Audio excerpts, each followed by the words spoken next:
Sa huli, bumuelta ang senadora laban kay Pangulong Duterte na nasa likod umano ng lahat ng panggigipit sa kanya. Ito po ang bagong komunistang panakot sa ating panahon ngayon, ang adik. Kapag hindi ka sumamba kay Poong Duterte, ikaw ay adik dahil adik lang ang hindi sumasampa kay Poong Duterte. Tumingin ka sa likod mo at huwag kalimutan na ikaw ay isa lamang tao. Hindi Diyos. Tao. Tao ka lamang. Because, ma'am, I can't stand it. So I'm just gonna deliver also my own privilege speech tomorrow instead of confronting him now. all right. Ma'am, your reaction that of his allegation that you're destroying the reputation. What is destroying the reputation of this country are the killings. It's not me. I'm gonna deliver my own privilege statement, a privilege speech tomorrow and respond. Are you prepared, ma'am, for the investigation tomorrow? Mr. President, may I recognize? Senator Pacquiao, for purposes of interpellation, is recognized. Mr. President, I move that the chairmanship of the members of the Committee on Justice be declared vacant. Kasi hindi na nasusunod yung rules ng Senate, no? As a committee member, as committee chair, dapat sundin natin yung rules ng Senate. So, unang-una, maraming mga violation na ginawa at alam naman natin lahat na yung committee hindi mo pwedeng gamitin to use it for your pang sarili mo lamang, di ba? Kailangan maging parehas ka, maging patas ka sa lahat. Ano yung mga nilabag niya, Senator? Hindi na siguro natin isa-isa, napakarami, no? Napakarami siguro ang nilabag niya. Kung alam natin yung rules ng Senate at saka being chairperson ng isang committee, kailangan magpare-parehas ka. Hindi mo ipakita yung pagiging bias mo. Pero sir, yung papapalit nyo sa kanya, it doesn't pinagusto nyong matigil ang investigasyon sa Hindi naman din siya extradition? inalis siya. Member pa rin naman siya eh. Naging mainit po sa balita ang pagkakatanggal po bilang Chairman on Senate Committee on Justice and Human Rights ni Senadora Laila de Lima. May mga nagtatanong po, ay after po kaya nito may posibilidad na matanggal po bilang senador si Senator Laila de Lima. Yan po ang ating pag-uusapan. Kasama po natin Attorney Mariz Manalo. Magandang umaga. Hi, good morning, Dayan, at magandang umaga po sa inyo lahat. Attorney, yung tinanong ko rin kanina, may posibilidad ba na matanggal bilang senador si Senador Laila de Lima matapos nga itong kanyang pagkakatanggal bilang Chairman on Senate Committee on Justice? Ganito na lang, ayon sa ating konstitusyon, ang Congress na binubuo nga ng House of Representatives at ng Senate, may kanya-kanya silang rules na sinusunod para sa kanilang proceedings. At nakalagay din doon na bawat isa sa kanila, like yung House of Representatives or the Senate, pwede nilang i-expel o i-suspend ang kanilang miyembro for disorderly behavior. At yung pong sa Senado, ay doon po sa batas na yun, nakalagay po talaga na pag suspension, it should not exceed 6 months.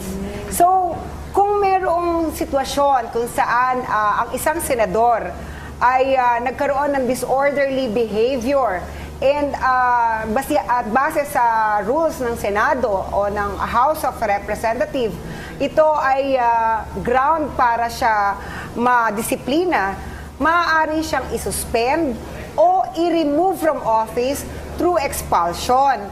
Ang expulsion naman o yung para expelled siya is by resolution. Hindi po ba impeachment, attorney? Okay, this has to be cleared, ano? Kasi marami tayong nakikita sa Facebook na impeach siya, so forth and so on, the senator, ganyan.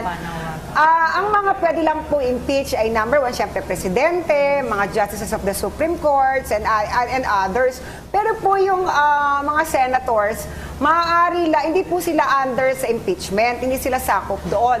Para po sila matanggal sa kanilang pwesto bilang senator, ang kailangan po ay magkaroon ng resolution ang kanilang tawag ito yung Senate, ang Senate para sila i-expelled.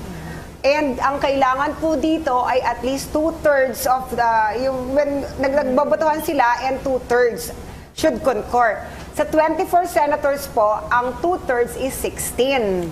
That's the magic number. Remember, that was the same number na kung bakit na-oust siya as chairman of sa Committee on Justice. So may possibility kung yung 16 din na iyon ay sila rin ang boboto for a resolution. Pwede. Ang pag-expel, okay. Ang pagdidisiplina na lang. Ang pagdidisiplina po sa mga senators ay inihahain po yan bilang resolusyon. Tapos ang resolution po na yan ay i-refer, yung resolution to investigate or para ma-expel o madisiplina itong si Senator A.D. Ngayon, itong resolution na to ay i-refer sa Committee on Ethics at doon magkakaroon ng investigasyon. Pagkaroon, doon po sa investigasyon na yon, aalamin po kung ang ginawa ng senator na to ay disorderly behavior o unparliamentary conduct, kung saan maaari po siyang i-remove sa kanyang office bilang senator or House of Rep, bilang congressman doon naman sa House. Kaya para po natin malaman kung ano yung disorderly behavior or unparliamentary conduct, ito po ay nakapaloob sa rules ng bawat House.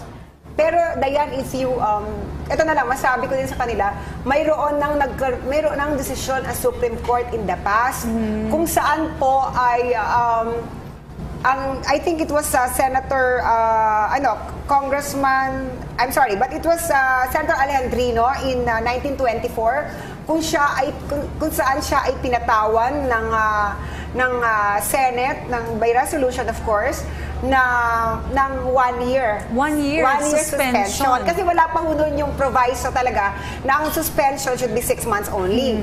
So 1 year po siyang na-suspend. And kasi ano yan nagkaroon sila ng physical, parang siguro na nagsuntukan, physical assault sa kapwa niya senator. Then in 1960 naman, nagkaroon po rin ng decision ng Supreme Court. This is Osmeña Jr. versus Pendatun et al. Kung saan si Senator Osmeña ay sinuspend dahil lamang sa isang privileged speech na ginawa niya laban kay, I think, President Garcia, I think that time, kung saan sinasabi niya na itong si Presidente, yung dating libreng pinoprovide, benepisyo ng gobyerno, ngayon ay may bayad na. Is compare mo yung before, ngayon mas matitindi talaga ang nag-aawayan na sa privilege speech. And because of that, nagkaroon ng resolusyon para siya disiplinahin. Kung saan siya ay nasuspend for, I think, 15 months.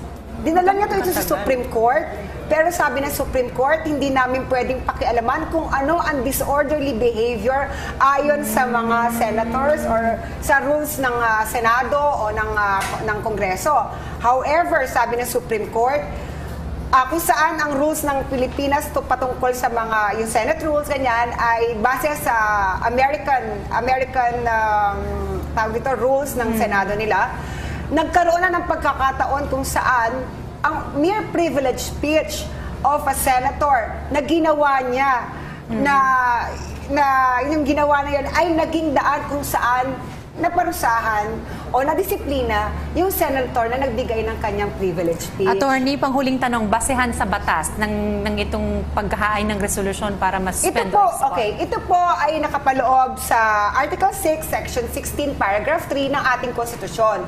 Kung saan po nakapaloob din doon na by concurrence of 2/3 of all its members, ang bawat House, Senate and HR, pwede po nilang i-suspend o i-expel ang kanilang miyembro. So, balit pag-suspension, ito po ay hindi dapat mag-exceed ng 6 months.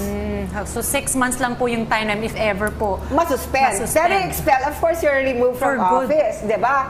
Kaya, I remember siguro kaya din nag-sorry si Senator Trillanes. Kasi what he did naman was unparliamentary conduct talaga. Pwede. But hindi natin alam kung what's gonna happen in the next few days. Pero you know what? Kasi dapat nagkakaroon din ng pagkakataon kung dapat masala yung mga conduct ng ating mga senators at even sa Congress para din, alam mo yun, yung, kasi nawawala na yung kanilang, naging unparliamentary na yung ginagawa nila. Ginagamit nila yung kanilang opisina para, ilabas yung kanilang mga hinaing. Hindi lang yun, para tirahin ang isang tao, especially the president. Abangan po natin ang mga susunod na mga pangyayari sa Senado. Kung ano po ang mga magiging action pa patungkol po sa mga issue na yan. Marami pong salamat, Attorney Maris Manalo, for joining us again this morning. Yes, thank you, Dayan.